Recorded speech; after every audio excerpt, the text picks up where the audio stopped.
ರಾಜ್ಯದಲ್ಲಿ ವಕ್ಫ್ ಆಸ್ತಿಯ ವಿವಾದ ದೊಡ್ಡ ಮಟ್ಟದಲ್ಲಿ ಸದ್ದನ್ನು ಮಾಡುತ್ತಾ ಇದೆ. ಇದರ ನಡುವೆ ಮುಜರಾಯಿ ಇಲಾಖೆ ತಮ್ಮ ದೇವಸ್ಥಾನಗಳ ಆಸ್ತಿಗಳ ರಕ್ಷಣೆಗೆ ಮುಂದಾಗ್ತಾ ಇದೆ. ಹೇಗೆ ಅಂದ್ರ ಇಲ್ಲಿದೆ ನೋಡಿ ಡೀಟೇಲ್ಸ್. ಮುಜರಾಯಿ ವ್ಯಾಪ್ತಿಯ ದೇವಸ್ಥಾನಗಳಿಗೆ ಫೆನ್ಸಿಂಗ್ ಸರ್ವೆ ಮುಗಿಸಿ ಫೆನ್ಸಿಂಗ್ ಹಾಕಲು ತಯಾರಿ. ಒತ್ತುವರಿ ಆಗಿದ್ರೆ ಕೋರ್ಟ್ ಮೂಲಕ ತೆರವು. ವಕ್ಫ್ ವಿವಾದ ಜೋರಾಗಿರುವ ಹೊತ್ತಲ್ಲೇ ಈಗ ಮುಜರಾಯಿ ಇಲಾಖೆ ಮಹತ್ವದ ನಿರ್ಧಾರಕ್ಕೆ ಮುಂದಾಗಿದೆ.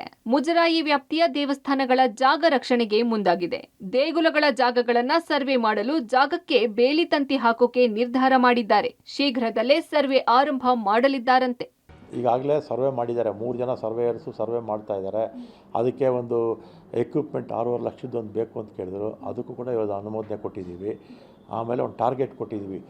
ಬೆಂಗಳೂರಲ್ಲಿ ಭಾಳ ಇಂಪಾರ್ಟೆಂಟಾಗಿ ವ್ಯಾಲ್ಯೂಬಲ್ ಪ್ರಾಪರ್ಟೀಸ್ ಇದೆ, ಅದನ್ನೆಲ್ಲ ಕೂಡ ಬಂದೋಬಸ್ತ್ ಮಾಡಬೇಕು.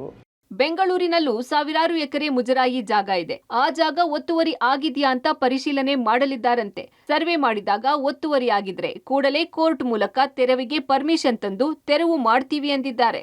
ಮುಜರಾಯಿ ಜಾಗ ಒತ್ತುವರಿ ಮಾಡಿದ್ರೆ ಬಿಸಿ ಮುಟ್ಟಿಸಲು ಮುಂದಾಗಿದ್ದಾರೆ. ಸರ್ವೆ ಮಾಡ್ತಾ ಇದ್ದಾರೆ. ಬರುತ್ತೆ, ಒಂದು ಪ್ರಾಪರ್ಟೀಸ್ ಜಾಸ್ತಿ ಇದೆಯಲ್ಲ, ಈಗಾಗಲೇ ನಮ್ಮ ಹತ್ರ ಸಾಕಷ್ಟು ಕೊಟ್ಟಿದ್ದಾರೆ. ಅವರು ನಮಗೊಂದ್ಸಲಿ ಸರ್ವೆ ರಿಪೋರ್ಟ್ ಕೊಟ್ಬಿಟ್ರೆ ಆಮೇಲೆ ನಾವು ಫೆನ್ಸ್ ಹಾಕ್ಕೊಳ್ತೀವಿ. ಅಕಸ್ಮಾತ್ ಯಾರೋ ಎನ್ಕ್ರೋಚ್ಮೆಂಟ್ ಮಾಡಿದರೆ ಕೋರ್ಟಿಗೆ ಹಾಕ್ಬಿಟ್ಟು ವೆಕೇಟ್ ಮಾಡಿಸ್ತೀವಿ. ಇಲ್ಲಾಂದರೆ ರೆವಿನ್ಯೂದವ್ರಿಗೆ ಹೇಳ್ಬಿಟ್ಟು ರೆವಿನ್ಯೂ ನಮ್ಮ ಇಲಾಖೆಗೆ ಅಲ್ಲಿ ಟಾಸ್ಕ್ ಫೋರ್ಸ್ ಇದೆ, ಅವ್ರಿಗೆ ಹೇಳ್ಬಿಟ್ಟು ಕ್ಲಿಯರ್ ಮಾಡಿ. ಒಟ್ಟಾರೆ ಮುಜರಾಯಿ ಇಲಾಖೆ ತಮ್ಮ ಜಾಗವನ್ನ ಸರ್ವೆ ಮಾಡಿ ರಕ್ಷಣೆ ಮಾಡಿಕೊಳ್ಳಲು ಮುಂದಾಗಿದ್ದು ಎಷ್ಟು ಎಕರೆ ಒತ್ತುವರಿ ಆಗಿದೆ ಅಂತ ಬಯಲಾಗುತ್ತಾ ಕಾದು ನೋಡಬೇಕಿದೆ. Lokesh Kodagadala, public TV, Bengaluru.